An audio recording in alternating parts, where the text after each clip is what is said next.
I believe what happened is that NATO decided in April 2008 to expand into Ukraine, to make Ukraine a part of NATO.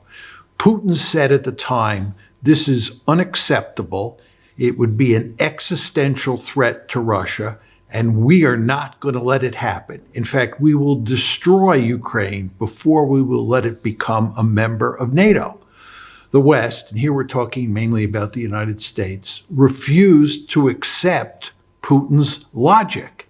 And we continued to push, we meaning the West, and here again, the United States is the principal driving force. We moved forcefully to bring Ukraine into NATO.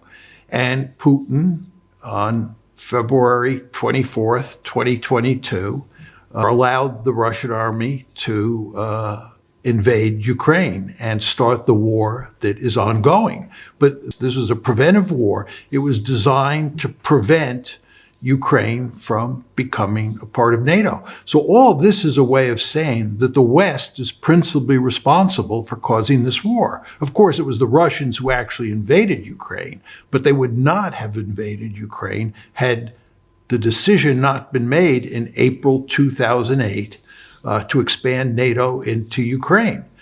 Had NATO not moved in April 2008 to bring Ukraine into NATO, that Ukraine would be intact today in its pre-2014 borders. In other words, Crimea and those 4 oblasts in eastern Ukraine that the Russians have now annexed would all be part of Ukraine, were it not for that decision to expand NATO into Ukraine.